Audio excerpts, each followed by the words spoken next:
Bonjour tout le monde, je m'appelle Florian Daniello. Je viens de rentrer d'un long voyage de 18 mois à vélo autour du monde. J'ai la particularité de réaliser des voyages en collectant des déchets sur le bord des routes pour dénoncer ce problème, car des déchets, il y en a partout.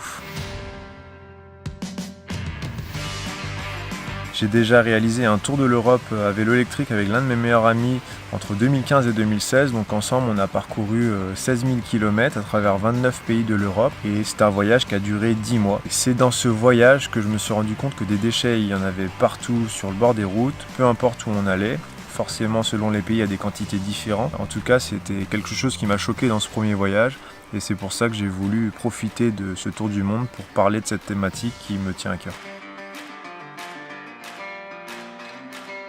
Ce tour du monde, je l'ai commencé seul, donc je suis parti de France et pendant 6 mois j'ai voyagé seul à travers l'Afrique de l'Ouest, donc Maroc, Mauritanie, Sénégal. J'ai fait du bateau stop jusqu'au Cap-Vert. Ensuite j'ai pris un avion et en Amérique du Sud, j'ai voyagé au Brésil, en Uruguay, en Argentine et après à Santiago du Chili. Sabrina, ma petite amie, m'a rejoint, donc on a voyagé ensemble pendant 1 an, on a remonté jusqu'à San Francisco aux États-Unis et on devait partir vers l'Asie, mais finalement le Covid-19 nous a obligés à rentrer en France et à repenser ce voyage, et en tout cas pour être en sécurité et puis voir comment évolue la situation du virus dans les autres pays. Alors le tour du monde a été baptisé Cycling Trip dans l'idée de collecter des déchets sur le bord des routes pour symboliquement montrer que des déchets j'en trouvais quasiment tous les jours.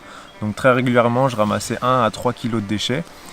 Après 18 mois de voyage, j'ai collecté l'équivalent de 843 kg de déchets sur le bord des routes. Et donc il y a l'idée de collecter des déchets, l'idée de prendre des photos et vidéos pour montrer l'ampleur des dégâts, et puis réaliser des conférences pour sensibiliser un maximum de personnes et montrer cette réalité qu'on nous cache souvent sur les cartes postales. Alors ce qui m'a poussé à partir, forcément, c'était l'envie de voyager, de découvrir d'autres continents, d'autres pays, d'autres cultures. Et effectivement, c'était la motivation première. Et puis après, en second, j'ai voulu profiter de ce voyage, cette envie de découvrir le monde, pour dénoncer quelque chose qui me tenait à cœur. C'est vraiment un problème qui touche tout le monde, parce que des déchets, on en trouve dans les terres et dans les océans. Et c'est important de changer ces mentalités pour qu'on se retrouve sur une terre qui est propre et qui soit agréable à vivre en tout cas.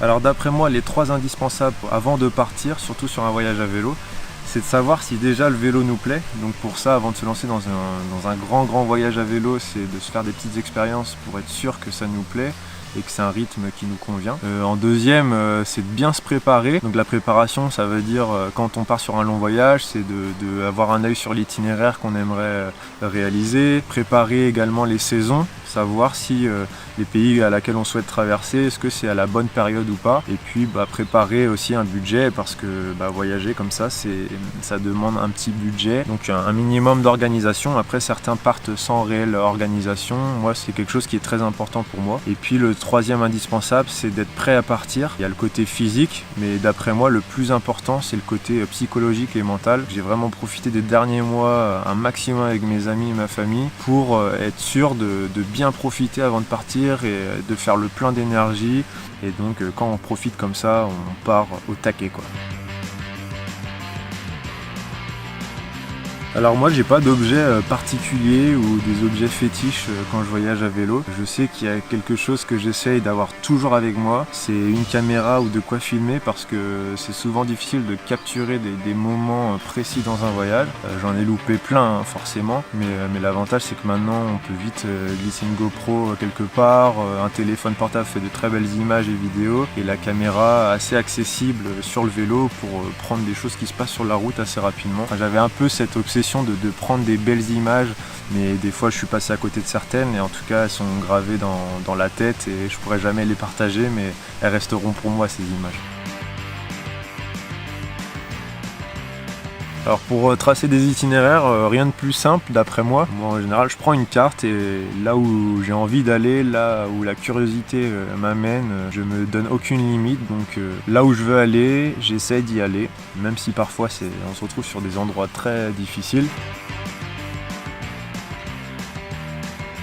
Alors, ce qui est une façon de voyager, je crois que avec l'expérience que j'ai maintenant, je sais que il n'y en a pas qu'une, il y en a énormément des possibilités de voyager. Rien que dans le voyage à vélo, il y en a vraiment des très variés. Il y en a qui vont rouler 30 km par jour, il y en a qui vont faire 250 km par jour.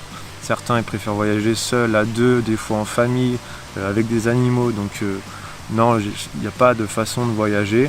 Justement, chacun a sa propre façon de voyager et c'est avec l'expérience qu'on va développer sa façon à soi de voyager.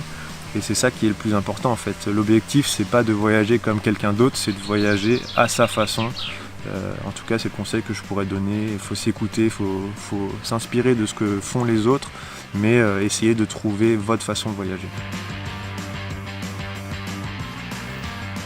Alors oui, maintenant, je crois qu'on est plusieurs à montrer qu'on peut voyager en rendant service un peu à l'environnement et en tout cas à sensibiliser aussi les gens qu'on rencontre. On est plusieurs à montrer qu'on peut voyager à pied, à vélo, en voilier, en voiture et participer à des petites actions. Alors il y en a comme moi qui ramassent des déchets, il y en a d'autres qui vont s'inspirer, rencontrer des acteurs justement qui essaient de changer notre environnement, en tout cas de l'améliorer. Ouais, si vous avez cette idée-là de partir et essayer de vous inspirer dans un domaine qui vous plaît, faites-le parce que à la fois on apprend à se connaître par le voyage, mais on apprend tellement de choses quand on se lance à essayer de découvrir des thématiques.